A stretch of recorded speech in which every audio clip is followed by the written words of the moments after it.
नमस्कार, मी प्रमिला झांबरे। तर आज मोड आलेल्या मटकीपासून मस्तपैकी नाश्ता बनवणार आहे। तर मोड आलेली मटकी छानपैकी आहे। तर मी आता ह्याला मिक्सरच्या भांड्यामध्ये टाकून घेते। थोडीशी टाकली आणि थोडीशी मी एका वाटीमध्ये शिल्लक ठेवलेली आहे। तर त्यात थोडीशी कोथिंबीर टाकली, थोडासा लसूण आणि 4 हिरव्या मिरच्या घेतल्या त्या। तर त्यात आता मी थोडंसं पाणी ओतून एकदम बारीक अशी पेस्ट करून घेणार आहे। तर छान अशी बारीक पेस्ट करून घेतलेली आहे। एका वाटीमध्ये काढून घेतलं। त्यात थोडंसं पाणी ओतून मिक्सरचं भांडं छान असं खंगाळून घेतलेलं आहे। लय पण पाणी आपल्याला त्यात ओतायचं नाही। तर त्यात मी बारीक चिरलेली वरून थोडीशी पहिली पण थोडी मी कोथिंबीर टाकली आणि वरून पण थोडी बारीक चिरून घेतलेली।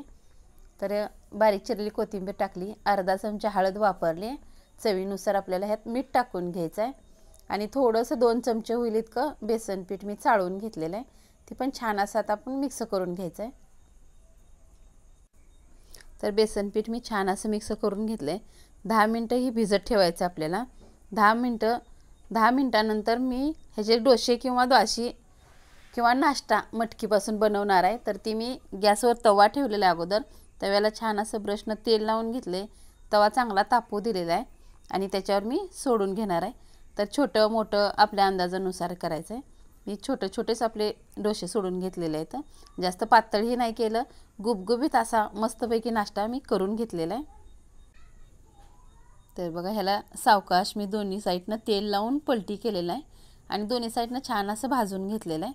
ती एका साईडला ठेवली आणि दुसरं पण एका साईडला मी परत त्यात टाकून घेतलेले डोसे मी साईडनं छान असं भाजून घेतले। तर अशा प्रकारे मी आज मटकीचा नाश्ता करून घेतलेला आहे। तुम्हीही करून बघा। माझा व्हिडिओ आवडला तर नक्कीच लाईक करा, सबस्क्राईब करा।